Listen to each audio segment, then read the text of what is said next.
Hey, it's me, C, and welcome back to my channel.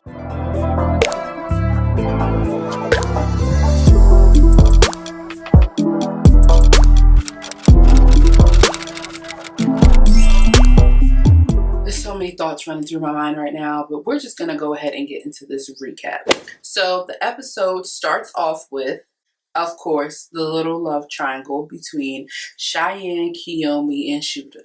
It picked up right where we left off at Jock's, game night or whatever. Child, Cheyenne was doing all types of karate moves and all types of stuff to get to Kiyomi, and it just was not working. Security was tight. Okay, security said, "Nuck if you buck, you ain't getting in." And ultimately, they didn't fight. They just did a lot of Cheyenne jumping over tables, not really getting to Kiyomi or Shooter, none of that. But, we did get a little bit of tea. And the tea we got was that Kiyomi and Scrap know each other. Sis Cheyenne made it sound like it was a little something going on, because she has said that she saw Miss Kiyomi leaving Scrap's house one day with an overnight bag. Kiyomi claimed, she's working on music with Scrap and he was helping her out, but she failed to tell that to her man Shooter. And honestly, we can't get mad at Scrap because he didn't know Shooter and Kiyomi had a thing. So, poor Scrap was doing all that he could to console his sister, but nothing was working. Of course it wasn't. Like, what are you going to do in that situation? And honestly, Scrap was all the way confused. Like, how did it go from Shooter messing with my sister and having a secret relationship to having another relationship, an open one at that, and then my sister fighting the girl? And I could see why he was confuzzled. I get it. I understand. It was just a whole lot of sugar honey iced tea. Like, it was just too much. At the end of the episode, Cheyenne and Scrap drove in a parking garage to meet up with Shooter and Kiyomi to quote unquote hash things out. Child, they all got out the car. Scrap just standing there trying to be, a supportive brother, I guess, whatever he was doing. And, Cheyenne confronts Shooter and she's just saying, I've been around your kids and this, that, and third. As soon as Miss Little Kiyomi heard that, she said, hold on. You've been around kids? So, like, she's putting two and two together in her head, which let her know that, Shooter can't really be trusted because he made it seem like they was just, doing a little this, doing a little that. But yet and still, he was selling her dreams and doing all this stuff for 2 years. Like, it wasn't just, oh, we're messing around.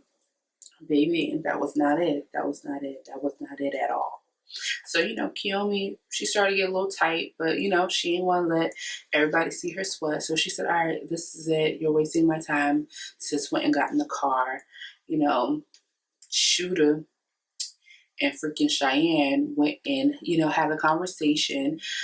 It went left because Kiyomi's, babe, from the car, like, come on, you're wasting my time.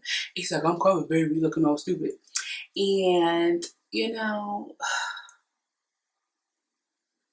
Kiyomi gets out the car because sis was impatient. Okay, she was impatient. She just said, no, I'm not waiting no more. I'm getting out this car right now. So she gets out the car and all hell breaks loose again. And then the girls just was going at it. I really don't know where the storyline is going to go from here. But I just know it's going to be a mess and I enjoy it. I live for the love and hip hop tea. So Erica and Safari do their little intro, real cute. They introduced their little baby. They did not show her face, but they showed her, they just talked a little bit about how, they're settling down in their house. Safari's trying to be a good husband, a good father, a good provider, all these things. And Erica's just trying to get back to Erica from being mommy and just settling down in Atlanta. So that was cute. That was a little segue into Erica and Kiyomi meeting. Now, of course, the two young ladies meet for lunch. They look great. They look fabulous. Awesome. Of course, they touch on and talk about Bow Wow for a little bit. Erica's claiming everything Kiyomi went through, she went through as well. I don't know if you guys remember the whole Bow Wow Erica Manasaga, but y'all, that was crazy. It was just it was a mess. Like, it really was a mess. I'm pretty sure you can go back on Twitter and dig it up somewhere. It's somewhere on the internet. Google it. But Erica pretty much said how, you know, she felt like she wanted to reach out to Kiyomi and just, you know, get to know her, let her know that, you know, I believe you. I understand what it feels like to be on the other side. Okay. Erica, being the good sis that she is, she said, all right, cut the shit. What's up with you and Shooter? She said, give me the tea. The tea is juicy and it is hot. So spill it, sis, spill it. And Kiyomi did. She fell right for the trap. Erica Mena is such a OG loving hip hop, like reality star. Like, I just love her. This is, I just do. So, of course, Kiyomi spills it. She goes, well, you know, she's explaining the whole situation between her and Shooter, how they're in an open relationship, this, that, and the third, woo, woo, woo, woo, cool. And Erica's like, okay, well, you know, it definitely takes a confident woman to be able to do that. That's good for you, yada, yada, boo. But have you met Sierra? Like, how serious are you and Shooter? Because, you know, Sierra's my good friend. Shooter's ex, his baby mom, his ex-wife, da, da, da, da. And Kiyomi goes, no, I haven't met her yet, but I'm open to it. I've been telling Shooter that I want to meet her and this, that, and the third. She's like, I already been around the kids. First of all, I already feel like her telling Erica that she's been around the kids is going to go left because she's going to tell Sierra, and Sierra's going to be like, so you had this hoe around my children. You had this hoe around my children. Huh? And you ain't even feel the need to let me know. Okay, that's gonna be interesting. And you know, Shooter just moves so dumb. So dumb. But Erica explains to Kiyomi how she should link up with Sierra, and I feel like Erica's gonna make that happen for us. I really do. So this storyline is going to develop into something beyond interesting. Honestly, I don't think Sierra would try to be on no rah-rah with Kiyomi because, like, for what, you know? But I think her and Shooter will have issues because it's like, yes, we're divorced, but yeah, we're co-parenting. And I do want to know what's going on in the household with my kids. Now, granted, in real life, these things happen. Like, once your kid goes to the other parent's house, you have no control. You don't know nothing. Look at Chris Ailes and Queen Naja. We'll talk about that at another day. But still, I think that it's important for, you know, co-parents to actually co-parent. I don't have kids. I'm not in the situation, so I can't really say. But I just think that it does benefit the child and both parents when they're on the same page and there's no beef. Like, you know, it's just too much. And I honestly feel like that's where Sierra wants to be. So we'll see. So back at the cabin, our sis Bambi is ready to get ASAP. No Rocky. She is fed up. Sis is pregnant. Sis is sick. She is trying to skedoot back to Atlanta. And honestly, it doesn't help that the girls is just bickering and arguing the whole time, like mad annoying. On the bus ride to their activity for the day, they went to do the little ski slopes and all that stuff. Shekinah, you know, had asked Sierra about her conversation with Carly. Now, Carly, you know, Sierra sat down, Sierra apologized, and Sierra's doing everything to really get her friendship back with Carly. And I commend her because she is really owning up and taking responsibility for where she messed up in their friendship. But that conversation was personal and they had it between them two. You know, everybody else on the trip didn't need to be there for the conversation. So Shekinah asking, I could see why it was a little annoying. Sierra answered the question. She just was like, you know, we were talking about our friendship and where we wanted to go forward and this, that, and the third. And she kind of just keeps like, you know, egging it on, asking more questions. And Sierra's just like, listen, I'm not going to talk about it with you. Like, I'm not. And, you know, Shekinah gets a little sensitive and goes, oh, well, I feel the sass. Like, what's the attitude for? And Sierra's just like, there's no attitude. I'm just saying, like, I don't want to talk about it with you or the group. Understandable. Like, I get it. Like, it's not that hard of a concept to grasp. But then Spice gets into it, adding her little 3.5 cents, okay? Dropping her cents in the bucket. Like, who asked you? giving Shekinah attitude for no reason. Like, you just been going back and forth and arguing with her all weekend for nothing. Like, y'all made up about 3 times and you still keep picking at her. Like, I don't understand. Yes, Shekinah asked a lot of questions and she has a smart mouth, but like, it just was too much. The fight got so crazy to the point where they got off the daggone bus and Spice was trying to attack and fight Shekinah. Like, it was a mess. And Shekinah was like, oh, baby, I am too old for this. I had too much plastic surgery. I'm not doing this. Like, when I tell y'all, I was on the floor. Okay, I wasn't on the floor. I was on the couch, but I was rolling. Like, I was crying. Okay, dead. Like, oh my God. Since then, I had too many plastic surgeries. Anyway, yeah, so Spice, she ended up leaving Shekinah alone.